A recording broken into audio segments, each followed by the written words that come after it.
Welcome to Lesson 6. In today's, we're going to talk about positive thinking, positive attitude, and positive role models. Hopefully, as you're listening to this, the things that I'm saying are making a fair amount of sense. As such, the material that we're going over will hopefully make enough sense that it's worth following. And if it's worth following, it's worth thinking about. If it's worth thinking about, it's worth doing. And as such, I hope that you'll find that I can be a positive model for you. Now, being a positive model is one thing, but I hope that you'll also think that I'm a positive thinker. Now, it's very easy for you to say that with a positive thought process comes a positive attitude, and with a positive attitude, you can do anything. You can do anything in the world, and that simply is just not true.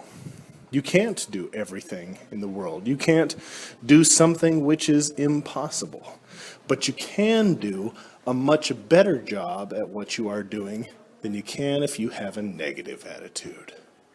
And I'll give you another good example. My name is Tyler Dockery. I'm 6'5" and I weigh just over 250 pounds. I'm fairly athletic, but quite lazy. In addition to this, I like to eat a lot. But as athletic as I am, and as positively as I like to think, and as many plans and schemes as I put into place, I will always make a terrible horse jockey. Do people even say horse jockey anymore? I don't think that they do. I think they just say jockey. I would make a terrible jockey. It would be beyond frustrating and ridiculous for a new teacher to be scared and worried and prepared to step into the classroom and have an administrator or a principal say, "Don't worry, I know that you can do it. I have the utmost faith in you," but then send them out with no training or no understanding of the subject they are teaching. This will only lead to frustration and eventually failure. Every teacher is a constant learner, and as such, they must be prepared for whatever task is at hand. From time to time within the teaching industry, as with any other industry, there comes a point in which technology is beginning to change. When this occurs, there will be a lot of naysayers who will step forward and try to talk down what you're teaching or how you're teaching it or the benefit the students are gaining from this education. But while there are good teachers and bad teachers, there are great lessons, there are bad lessons, and there are great days and bad days, maybe even bad years, who knows. All of that is moot if you don't have a positive attitude, not in the office, not in the classroom, not behind that desk or standing in front of the board, but between your two ears. If in your head you don't have a positive attitude, it's going to be very difficult for you to extol the benefits and the virtues of what it is that you're teaching. If you feel like students are not able to get information out of what it is that you're doing, if you feel like students aren't getting as much benefit out of what you teach, they never will. So when you are up there, talk about the importance of what you're teaching. Talk about the practical application that you're teaching them. Talk about how they'll be able to take the lessons learned in the classroom out of the classroom and how they'll be able to make that work for them. Stay positive. There are 3 things that you can do to take this lesson to heart today. Number 1, understand that it is only you who can change your own attitude. Only you who can determine how positive you're going to feel and how positive you're going to act in the classroom. Your positive attitude is not governed by students in the classroom.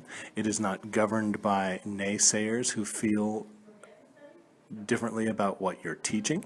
It is not governed by the administrators who wonder whether or not what you are doing is positive or not, and it is certainly not governed by the economists on the news who will tell you whether there is a positive or a negative economy.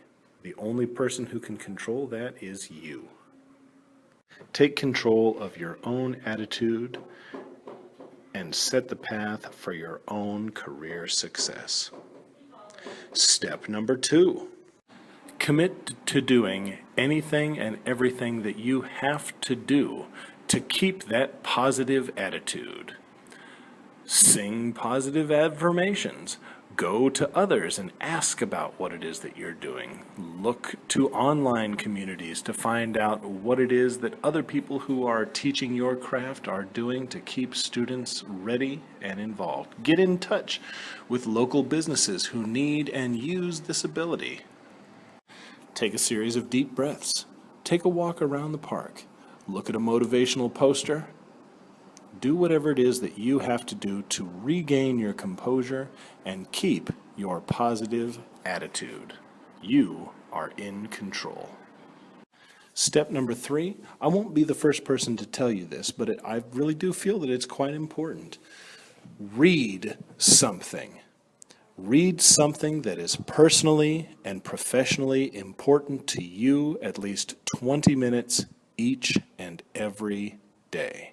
Now, if that is listening to an audio book while you are on the way to work, whether that is sitting down before you go to bed, whether it is expanding your teaching ability by reading over recent theses from soon-to-be graduates, or anything along those lines that helps you to find something that motivates you intrinsically to do your best and to keep doing what you do.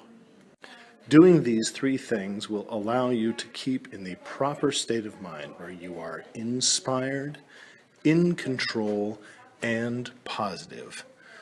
Doing these 3 things will allow you to be a problem solver, focused on bringing quality benefits to the students in your classroom, feeling strongly about the subjects that you teach, staying knowledgeable and up to date, but most importantly,